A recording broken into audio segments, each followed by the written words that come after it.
Good day and welcome. This is Sunday Standard News Review. Today we have on our studio Dumelang Salishando, who is the leader of opposition in Parliament. And we will be talking to him about the state of emergency, about the COVID-19 response. We will also be talking to him about the impending constitutional review and about the umbrella for democratic change. Good morning, Res Salishando. Good morning, Spencer, and thanks for having me. Thank you very much. Maybe let's start by talking about the state of emergency. You have had big reservations about how the whole thing was handled. What really stood out, and what do you think government should have done from the beginning? Okay, I think let me explain that we had major reservations because declaration of a state of emergency is a major move. It's possibly the most radical move a government could have taken under the circumstances. Mm-hmm. We have neighbors with similar constitutions who also had that instrument to invoke. They chose not to, with the exception of Namibia. But in the case of Namibia, they limited it to 6 months. We dragged it on for 18 months. It allowed for things like procurement to be done in an unconventional manner, for tenders to be allocated without competitive bidding. We have produced in Botswana COVID millionaires who benefited from this dispensation. In the case of Namibia, they had a state of emergency for 6 months, and in the 6 months, they amended all the necessary laws to allow them to deal with the pandemic. So basically, we are saying that you would not have had any problems if the state of emergency in Botswana had also been for 6 months. 6 months or less. And that is what we said at the time when it was brought to the National Assembly. We tried to move an amendment to say, can we have it for 3 months?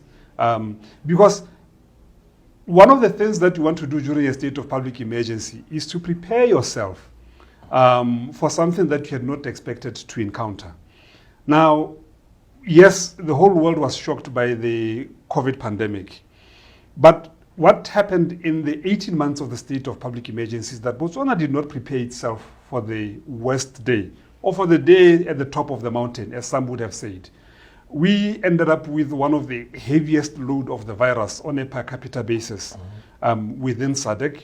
We have one of the high fatalities on a per capita basis. We were unable to expand our medical health services. Some countries were even able to set up new hospitals. We couldn't even increase the number of emergency or high care beds in the case of Botswana. In the beginning, your party, the Umbrella for Democratic Change, they were invited by President Masisi for plenary meetings, and you didn't turn up. Yes. So didn't you miss a big opportunity there, at least to try to draw the borders around which this whole thing could have been handled? Well, with the benefit of hindsight, I don't think we really missed anything, because those parties that participated in that meeting will tell you today that nothing that was promised by President Masisi at that meeting was kept. So they are none the wiser having attended. I would have preferred for us to attend. Unfortunately, our leader was not in the country at the moment, so it was not a question of snubbing the president. But like I say, with the benefit of hindsight, we didn't miss anything. Yes, but now let's talk about procurement, because that's one area that seems to have really acted, not only the official opposition in Parliament, but Botswana in general, who had all along been making those direct appointments. Look, direct appointments normally would be made where there is only one qualifying supplier. Then there's no need to go out for a competitive bid. Or you are under such extreme pressure that waiting for a competitive bid would result in unnecessary financial or human losses. But in the case of COVID, you even had procurements done outside the PPADB. The task force, it appears, was also closed with powers to procure. Office of the President, in the main, was the lead player procuring medical equipment, and not Minister of Health. when Ministry of Health would naturally be better placed because they would have the personnel who would know precisely what is required and what would be a reasonable price to pay. So this was all cleverly manipulated to make sure that out of this misfortune, wealth is directed into the hands of those linked with the top leadership. Mm-hmm. And throughout this period, we have seen you personally writing out official letters, chiefly to the Speaker, but also to the Office of the President, seeking information.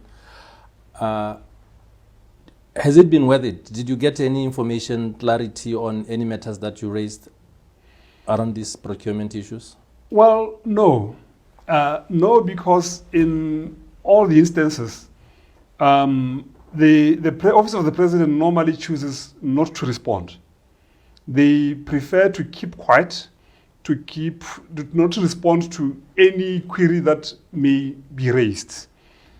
The Speaker, in the past, has also challenged me as the leader of the opposition in Parliament to may present proof to some of the allegations which we said are the basis of the fear that we had about the abuse of power under state of public emergency. Mm-hmm. We complied with what the Speaker wanted, but as you know, what has happened, the Speaker then ruled me out of order and ordered me out of the House, resulting in 2 lawsuits. The first lawsuit was to set aside the ruling by the Speaker so that I be allowed back into Parliament.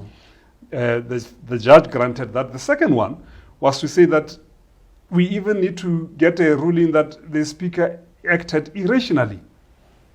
And that judgment came in our favor, that the Speaker sought to exercise powers he did not have, because he was also feeling the heat. He was clearly siding with the government at a time when you would expect the legislature to be the oversight body to check what the executive is doing. But you now have the leader of the National Assembly basically trying to play along with the executive. But while still there, let's talk about the circumstances surrounding the procurement of Tauduna Lodge, which really has been the burning issue around all this. What have you found so far? Because last week we heard the president that he was coming from United States saying that you guys are trying to make Botswana look like a banana republic. Everything is clean, is done for especially the people in that catchment area who have always been deprived of development. And does it make sense to all that information put against what you might have picked yourself? Okay. If the president genuinely believed, as Remo Roying also said in Parliament, that everything is above board, they wouldn't then run around to look for reasons why they should not release the documents that basically exonerate them. The only reason they are not able to release all the documents pertaining to Tauduna Lodge is because they have something to hide. That's my first, that is a fair suspicion to make. I have been to Hanzi since the end of the Parliament sitting. I have established that government has farms in Hanzi, government-owned farms, that are either undeveloped or underutilized. Why would government then go and spend 58 million pula to get the Directorate of Intelligence Services to acquire a facility for agricultural research?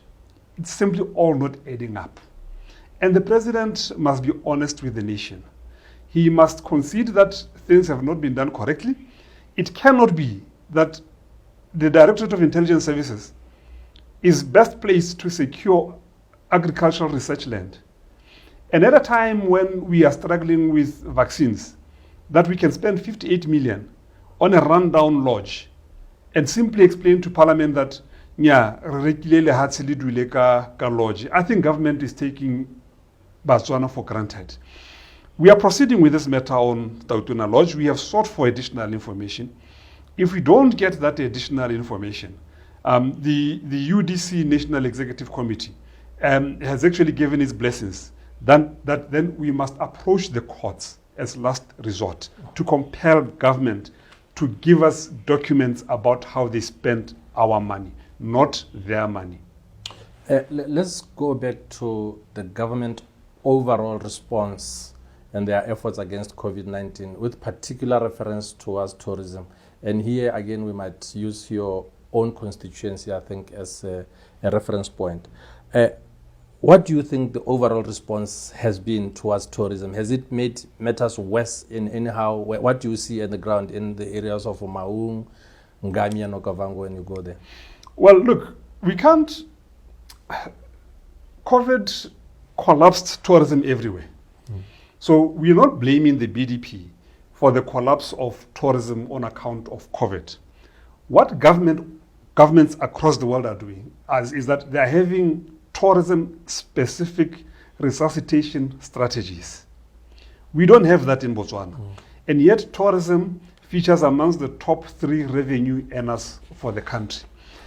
It beats logic as to why Minister Fildakiring and Cabinet do not see a need for Botswana to have a tourism resuscitation plan or strategy in place. The state of public emergency made matters worse because a lot of tourists will not travel. The insurance covers or policies will not be effective if they travel to any country that is under state of public emergency, period. So we lost out big times.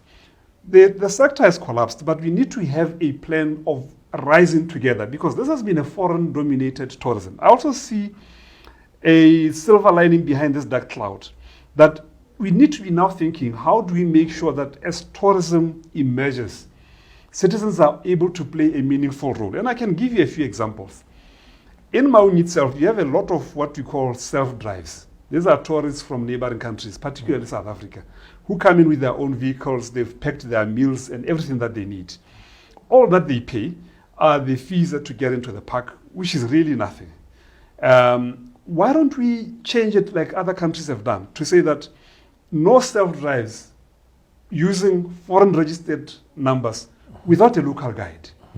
Immediately that creates a big market for what we call freelance operators, tourism operators, within the entire Ngami land, who will then become economically active. So the lack of a plan, the lack of a vision around how tourism should emerge out of this crisis is really what is going to be the negative legacy of government in the Ngami land. Yes. Overall, President Masisi, you'll recall, campaigned in 2019 on the ticket of fighting corruption, fighting graft, and basically upholding the rule of law.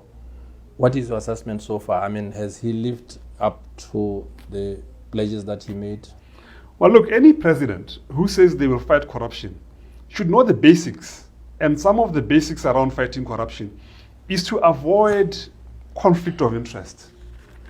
When you sit as a president and decide on a government program that you are outsourcing or selling certain government assets, and then you line up as president to also be a beneficiary, to acquire what was government property, as the president did in the case of Banyana Farms, he has long lost the moral authority to make any pronounced statements or pronouncements against corruption. He has refused, when he was minister, to allow for freedom of information law, which would have removed the cover that allows for, or the dark cloud that allows for corruption. As minister, he refused that law. As president, he has refused to commit to that law. He keeps promising. I remember last year, he made a similar promise about freedom of information law. This year, the response in parliament by his minister was that it's too complex a law. It requires a lot of time. They can't commit to a time frame. So the long and short of it is that they don't want it. President Masisi lacks all the credentials of a president who is committed to fighting corruption. I think he just used that as an attractive soundbite for the 2019 elections, and it worked wonders for him. As a deceptive advertiser, he takes the cap. Botswana would, I think, want to know more what has happened to the AllParty Conference. It's one of the big issues that when President Masisi came in, he said he wanted to resuscitate. Yes. But while answering what has happened to it also, can you also say what is your assessment of the President personal's attitude to opposition? Is it anyhow different from his immediate predecessor, who we know was very, very much contemptuous of opposition politics? Well, because also he took you to Zambia recently, if I may add. Yes. Let's start with his predecessor. I happened to have been leader of opposition under President Khama's term. That's true. I know how difficult it was to secure a meeting with him. He limited consultation only to incidents where he was compelled to consult by the law. Re Masisi has not been any different. He convened an all-party conference within the first few months when he got into office, made a number of promises to opposition party leaders, even promised that he's working on public funding of political parties, and he hopes it will be in place by 2019 general elections. Lo and behold, almost 3 years after that meeting, there has been no follow-up meeting. There has been no indication of commitment to deliver on the pledges he made. He's therefore no different from his predecessors from the ruling party. And I must say, it's not only him and President Khama, even former President Mogapi, during his term, I know that the all-party conference hardly ever met. The only president who was committed to the idea was the late former President Masiri. All other BDP leaders are essentially sticking to the same lane. They do not want to engage opposition parties. Look, a trip to a foreign country has always happened. Even under President Mogapi, I once traveled with him to Brazil for some HIV/AIDS conference. But it doesn't change anything. It doesn't show commitment enough to substantive changes in the manner in which the country is governed, engaging the opposition. President Masisi governs on a mandate of 52% of the popular vote. He must try and reach out to other sections of the community that represent the 48%. But would we agree, at least in principle, that he's not as contemptuous towards opposition? I don't remember Khama taking Boko, for example, if he was there, not even Boko, his predecessor, on an official jet to any of his visits outside the country? Quite to the contrary. I remember Re Ulibile Gaborone, when he was holding fort at one point as leader of opposition, did accompany him. I think it was on a trip to Mozambique, but I stand to be corrected. So they've all done that. There's nothing that stands out about Masisi ever since he became president in engaging the opposition. He is just as contemptuous as his predecessors were when it comes to engaging the opposition. Okay, let's move now to the impending constitutional review. Yes. The pace at which everything has moved, but also more recently we saw the UDC coming out quite aggressively as to set out the parameters within which this whole thing should be carried out. Do you, as UDC, see the review of the constitution itself as something that can be postponed beyond 2024, or you want it done now? Well, we wish it should have been done yesterday, because remember, within the UDC you have political parties who have long argued for a review of our constitution, our independence constitution. The skills we have within Botswana at the moment, you can't compare them to the skills we had in 1965 when we were talking independence. We have a constitution that a lot of people feel they don't identify with. The issues of minorities have always been there in Botswana. The issue of respect for socio-economic and cultural rights, which are not reflected in the current constitution. We now have laid comers to democracy in the form of some of our neighbors, South Africa, and maybe to a lesser extent, Namibia. We had the benefit of coming up with constitutions when they were better informed than we were at independence.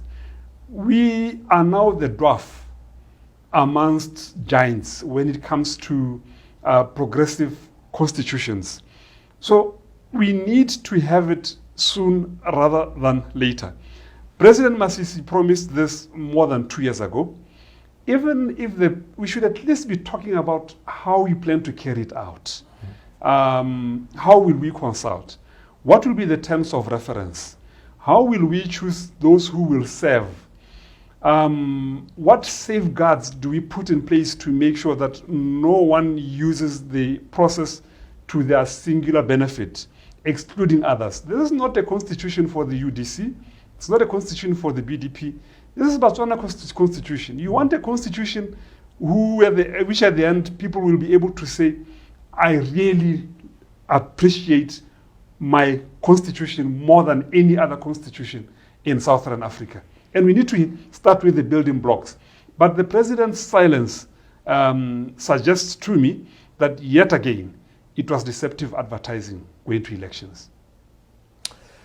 Let's move now, Rest Alessandro, to the overall economic and public finance management by the current government, and also with you now in Parliament as the leader of opposition. I think the general impression, the reputation that the country has earned over the years has been of prudence, transparency on how to manage the economy. But Botswana, many of them really would have been shocked recently to hear that the country was almost broke or somewhere there. So what is your general assessment about the overall management of these public finances by this current government, especially against the recent pandemic of COVID? What do you make out of the whole thing, how the economy has been managed? Okay, maybe let's separate the two. Firstly, we've gotten these accolades of a well-managed economy. And truth be told, part of it was that when you were appointed Minister of Finance in the past, during Remogai's time, and mostly during Renasira's time, you knew that you were going to find loads of bags filled with cash. From just digging the ground and selling the stones, there will be money coming in. Your biggest assignment was to decide on how you allocate. That was not the case in many countries. In many countries, when you are appointed Minister of Finance, the first headache is, where am I going to get the money? Now, Botswana has arrived at that point, and I think Minister Peggy Serame has the most unenviable job. It may be prestigious, but unenviable job. She has now had to run around, as we have seen, to ask for loans because there is nothing in the kitty. I think there's no point weeping over the position that we find ourselves in. It was bound to come at some stage. We were too comfortable with guaranteed national revenue. We now need, and I think President Masisi was, in my view, on the right road when he talked about transitioning to a knowledge-based economy. It had been long delayed.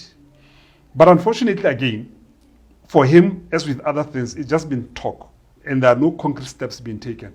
But Botswana now needs to look at this economy afresh. We now need to look at how we add value to whatever we have. We cannot be reliant on being an economy that simply sells diamonds and other minerals to other parts of the world.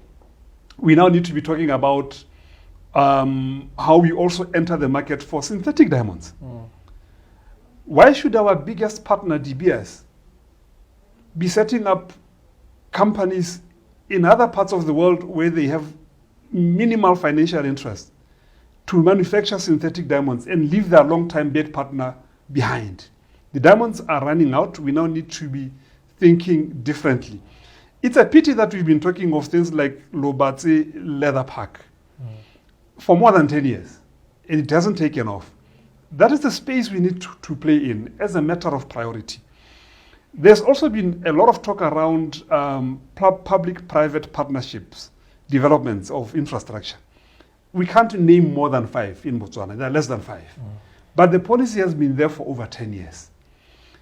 Roads like the one from Nata to Maum, shouldn't those be done through public-private procurement and avoid having our pension funds being invested externally when we need to have that infrastructure locally in Botswana. I think these are the conversations that we need to have. But the long and short of it for Botswana is that the glory days are over. It's a pity that we entered the difficult terrain with a spree of looting on account of COVID. We thought that the diamonds are forever, even when they were not being sold. So that is the second part, which is most unfortunate. But I really hope that somehow President Masisi will find it in his heart to go after those that looted public coffers on account of a pandemic. It's grossly immoral that as people were being buried because there was no oxygen, someone was pocketing millions out of government. But to be fair to him, ahead of the whole thing, he promised, together with his then Minister of Finance, that there shall be an audit of every tab spent on COVID efforts. Do you still believe that? Yes, they did. And it was in response to a parliamentary question. And they said that the report will be available in July. July passed, they made no statement. August over, September over. We are now into October. The silence is too loud. Yes, but we would not, I think, have done justice to yourselves, but also to our readers and the audience if we did not talk about the UDC itself. Tell us what is happening now inside UDC regarding relations between the two main parties, Botswana Congress Party and the Botswana National Front. But Botswana Congress Party and Botswana National Front are certainly critical partners in the UDC. Both parties have their own traditions that we all know are not necessarily always synchronized. I think it goes without saying that every coalition has challenges. Even parties, the BCP itself cannot be seen as a homogeneous group. There are divergent interests within that. Now, when you bring two different parties, you are likely to have acrimony more often than not. The big challenge is being able to put in place mechanisms that are able to resolve differences amicably. I don't think we have done as well as we'd have wanted in that regard. And that is why some time back there were clear instances of conflict between the organizations. But as you know, we went for a meeting in Palape, where we sat down and talked about what do we need to do to fix the relationship. It seems to have put off the fires, clearly. But only temporarily. It maybe have been temporarily, and we are alive to that we need more durable processes in place. And that is why the leadership committed to have a retreat where we will reflect even more intensely about our recent past, about our differences, about the future for this country, working together as a more coherent group than before. We had to put off that retreat because the COVID numbers, then I think that's when we went into the third wave. We are now out of the third wave. It's something that will definitely be looked into. And I'm more confident and hopeful that we will come out with a more long-term solution to the challenges we face. You have all these problems that are now public inside UDC, but they are only for now, very few of you inside that party or inside that coalition. We expect more to be joining you in whatever format you might agree. So don't you see bringing in more parties when there are already more problems already, as even creating now a wildfire? I wouldn't say it will create a wildfire. Remember, you can still have fewer parties and more problems. I mean, the BDP is not in coalition with anyone. It has shared off different tendencies in the form of the BMD. It has shared off tendencies in the form of the BPF. But by all signs, it's clear that the BDP is possibly highly pregnant again. Highly pregnant with problems that threaten its own stability. Yes, but so, that is for the BDP. That is. Yeah. It's so the point is that it doesn't mean that the fewer the parties, the less the problems.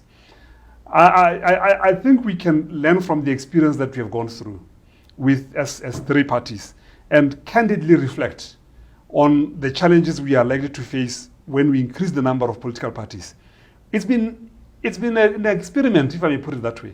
And I think we need to draw lessons from that experiment and certain place structures that can help us to deal with future challenges as the opposition. And how do you, as BCP leader, at least talking now from the BC perspective, how do you hope to engage with AP? Do you want to go in alone as the BCP, or you want to engage all these parties that are for now outside as a group of UDC parties?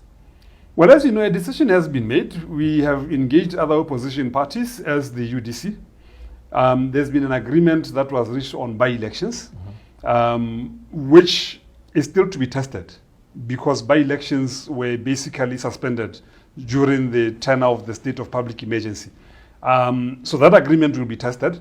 But it was a dry run, if I may say, about what we hope to achieve for the 2024 general elections cooperation.